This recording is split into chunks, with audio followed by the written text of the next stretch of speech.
مطلب زیبایی رو یک روزی با یکی از دوستان در مورد صحبت کردم. گفتم ببینید هر کدام از صحابه جایگاه خاص خودشون رو دارن. هیچ وقت ما نمیتونیم بگیم که والا این فلانی خلاص برتر از همه صحابه است در همه موارد. نه، هر کدومشون جایگاه خاص خودشون دارن. مثلا من این مثال زدم، حضرت ابو هریره بیش از 5000 حدیث روایت کردن از رسول الله صلی الله علیه و سلم. حضرت خالد ابن ولید یک حدیث هم روایت نکرده. من تا جایی که من اطلاع دارم من نه، شاید هم حدیث وجود داشته باشه اما در صحیحین، در کتب صحیح، حدیث صحیح تا حالا من ندیدم. آیا این تن در حضرت خالد بن ولید است؟ نه. فتوحاتی رو که خالد بن ولید کرده شاید حضرت معاویه در حضرت ابو هریره در خوابم نمیدیده. شاید هم شمشیر حضرت خالد رو به دست حضرت معاویه بدید نتونه بلندش بکنه. آیا این تن در حضرت ابو هریره است؟ نیست. ابو هریره حدیث حفظ کرد، خالد بن ولید فتح کرد، جهاد کرد.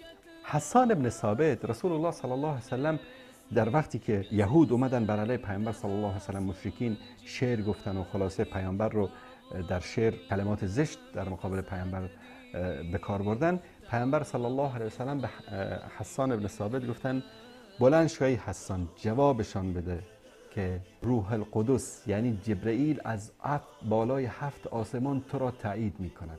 این رو به هیچ کس نگفتن، به حسان بن ثابت گفتن، شاعر رسول الله صلی الله علیه و سلم، که جبرئیل تو رو داره تایید میکنه، بلند شو جوابشون رو بده. اما همین حسان بن ثابت در یکی از برج‌هایی که زنها در اونجا پناه برده بودن در غزوه احزاب، یک یهودی وقتی دید که مسلمان‌ها مشغولن گفت بیا اینجا، اهل غدر و خیانتن یهود، و بیا اینا رو اسیر بگیرم. شمشیرش رو در آورد و خلاصه اومد زیر برج. عمه رسول الله صلی الله علیه و سلم در بین زنها بود در اونجا، شمشیر رو داد به دست حسان، گفت برو این رو بزن. حسان جرأت نکرد تا اینکه صفیه رضی الله تعالی عنها خودش از برج اومد پایین، گردن یهودی رو زد و سرش رو از تنش جدا کرد و از بالای برج انداخت پایین. بقیه یهودا ترسیدن و فرار کردن، قوم ترسو و بزدل. آیا این ترسویی به اصطلاح حضرت حسان بن ثابت تن در او است؟ نیست. او در شعر و در ادبیات و در دفاع از رسول الله صلی الله علیه و سلم سرآمد بود، صفت ویژه خود. حضرت علی ام جز اهل بیت است، ام جز خلفای راشدین است، از خردسالی در خانه پیامبر بزرگ شده. در خیلی از موارد، شاید در خیلی از موارد اعلمتر از ابوبکر و عمر باشه، اعلمتر باشه در بعضی از موارد، اما فضیلت چیز دیگری است. وقتی ما میگیم ابوبکر افضل صحابه است، بعد از او عمر است، بعد از او عثمان است، بعد از او علی است، این به این معنی نیست که تن در دیگران باشه. روافض مریضن، فکر میکنن والله اگر فلانی اعلم باشه، افضل باشه، پس اعلم تر از او اعلم هم هست، مجاهد تر هم هست، نمیدونم فلان تر. نه، اینطوری نیست. افضل صحابه ابوبکر است، اما افضل ترین صحابه در میدان جهاد خالد بن ولید است، نعمان بن بشیر است و خیلی از صحابه دیگه، ابو عبیده بن جراح است. حالا بیای سر علم. آیا از نگاه علم علی اعلم صحابه بود؟ نبود. همینم نبود. حالا در یک موردی مثلا علم داشت، صحابه از علمش استفاده کردن، دلیل نمیشه که اینو در کل موارد ما بر او قیاس بکنیم. بریم سراغ یکی از کتابای خودشون. ما از کتابای خودمون نمیاریم که بعد نگن که والله اینا رفتن از کتابای خودشون بر علیه حضرت علی تن وارد کردن. این کتاب خودشون هست، دوستانشون بدن. الاستبصار، شیخ طوسیشون یکی از استوانه های دینی این هاست. در کتاب الاستبصار باب حکم مزی، حدیث شماره 1 2 در اینجا خدمت شما عزیزان من این رو بزرگ میکنم. میگه که ان علی کان رجلا مزاء، حضرت علی کسی بود که دچار مزی میشد. مزی غیر از منی است، یعنی کسی که اگر به اصطلاح لمس بکنه همسرشو، ببوسه همسرشو، یک مایع لزجی غیر منی از بدنش خارج میشه، بهش میگن مزی.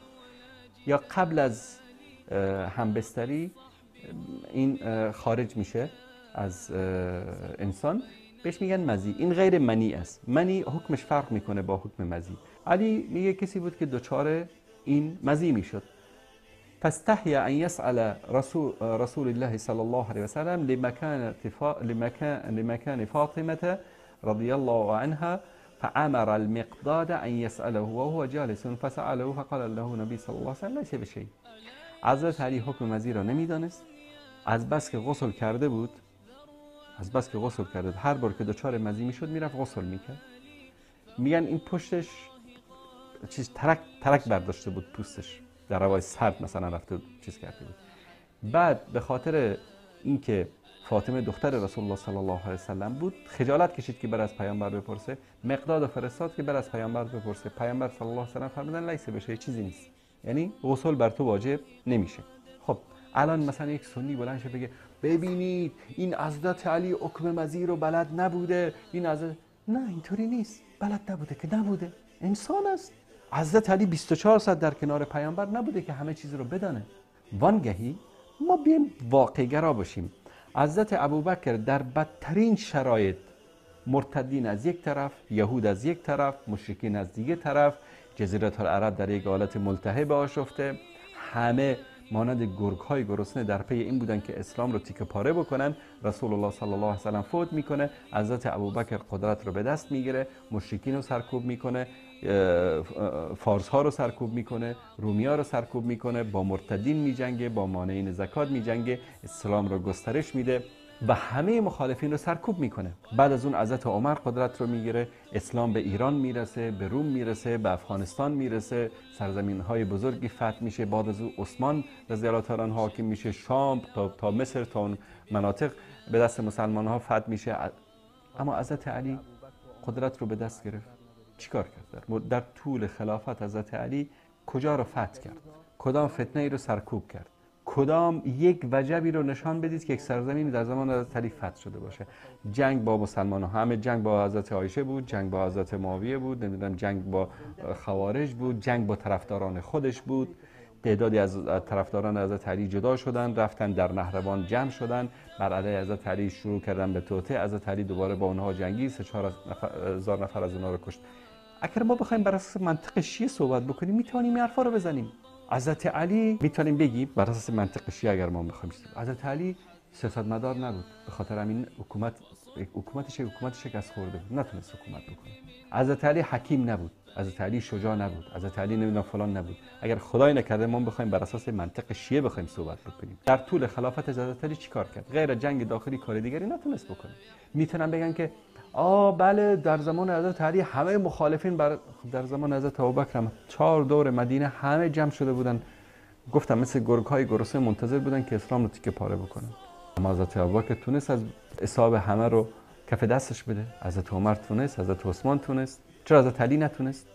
اما ما برای اساس این منطق صحبت نمی‌کنیم، ما این چیزا رو نمیگیم. ببین یک سری مسائلی بوده تاریخی از گذشته در بین صحابه، همه بشر بودن، انسان بودن، چشم هم چشمی داشتن با هم دیگه، حسادت داشتن نسبت به هم دیگه، قدرت رو دوست داشتن، بله دوست داشتن. آیا حضرت علی میخواست خلیفه بشه؟ بله میخواست خلیفه بشه. بقیه صحابه هم اینطور، سعد بن عباده میخواست خلیفه بشه، حتی قرکد رفت در شام بعد از اینکه حضرت ابوبکر خلیفه شد. اما این که هم دیگه رو تکفیر بکنن، با هم دیگه بجنگن بر سر این مسائل، نه اینطوری نبوده. بله گروهایی بودن در بین صحابه سعی کردن اینا رو به جان هم دیگه بندازن. حضرت علی با حضرت معاویه هیچ وقت جنگشون سر دین نبوده، سر کافر و مسلمانی نبوده، سر اینکه این کافر است، این مرتد است، این منافق است نبوده. سوء تفاهم‌هایی بوده. مثلا ما میتونیم اهل سنت بگیم حضرت علی خلیفه شد، حضرت معاویه گفت که بیا قاتلین عثمان رو محاکمه بکن، اعدام بکن تا این قائل خاموش بشه و من با تو بیعت میکنم. حضرت علی گفت نه این کارو نمیکنم، الان وقتش نیست. چی شد؟ همونایی که در قتل حضرت عثمان دست داشتن بر علیه حضرت علی قیام کردن. حضرت علی در نهروان مجبور شد که بیش از 4,500 اونها را از دم تیغ بگذرانه. بعدش هم به دست یکی از طرفداران خودش که ابن ملجم مگه کی بود؟ یکی از سپاهیان حضرت علی بود، در لشکر حضرت علی بود. ابن ملجم اومد چیکار کرد؟ حضرت علی رو کشت. بعد از اون شمر بن ذوالجوشن که قاتل امام حسین است، کسی بود که در لشکر حضرت علی بود، در جنگ که با ام المؤمنین، در جنگ جمل، در جنگ صفین با حضرت علی بود. فکر کنم در جنگ صفین جدا شد حضرت علی بعد از حکمیت. بله بعد از حکمیت جدا شد. همین شمر بن ذوالجوشن که یار حضرت علی بود، بعداً رفت در کربلا امام حسین رو کشت. وانگهی اگر معاویه اینقدر شخصیت بدی بود که شیعه به تصویر میکشه، امام حسن چرا خلافت مسلمان ها رو به او واگذار کرد؟ چرا استعفا داد؟ 70,000 نفر سرباز آماده در کوفه بود، بعد از شهادت حضرت علی، حضرت حسن رفت به معاویه گفت معاویه بیا پسر عموی عزیزم، این لشکر مال تو، این خلافت مال تو، این اتفاقنامه رو بنویس، امضا بکن که بعد از تو من باید خلیفه بشم. خب حضرت معاویه و حضرت حسن اتفاق کردن، تموم شد رفت. در اینجا آیا حضرت حسن خبر نداشت که معاویه میاد پسرش رو جانشین میکنه؟ اگر بگن خبر نداشت، خب علم غیب امام رو زیر سوال بردن، امامت خودشون زیر سوال میره. اگر علم غیب داشت و معاویه اینطوری فریبش داد، پس امامی که اینطوری فریب بخوره به درد امامت نمیخوره. اینا خیلی سوالایی است که ما میتونیم چیز بکنیم، اما ما عقلمون، ادبمون این اجازه نمیده که ما این مسائل رو بیایم هر روز در تلویزیونامون، در کتابامون، در برنامه‌مون اینا رو ایراد بکنیم، الا در جایی که بخوایم که به خاطر قانع کردن طرف این گونه دلایل عقلی و منطقی رو بیان بکنیم. به خاطر همین به دنبال این مسائل تاریخی نگردید. تلک امتون قد خلت، تموم رفتن، اینا رفتن، لها ما کسبت ولکم ما کسبتم. هر کاری کردن برای خودشون کردن، شما هر کاری کنید برای خودتون میکنید. ولا تسالون اما کانوا یعملون، از شما نمیپرسن که اونا چی کار میکردن. پس اینکه حضرت علی در جای فهمیده بود، عالمتر بود، دلیل نمیشه که بقیه جاهل، احمق یا نادان بودن. و اینکه مثلا خالد بن ولید شجاع بود، جهاد کرد، فتوحات انجام داد، دلیل نمیشه که بقیه صحابه ترسو و بزدل بودن. هر کدام اینها در جایگاه خود خدمت کردند. خدماتی که حضرت علی کرد، خدماتی که حضرت عثمان کرد، خدماتی که حضرت عمر کرد، هر کدام اینا جایگاه ویژه خودشان را دارد.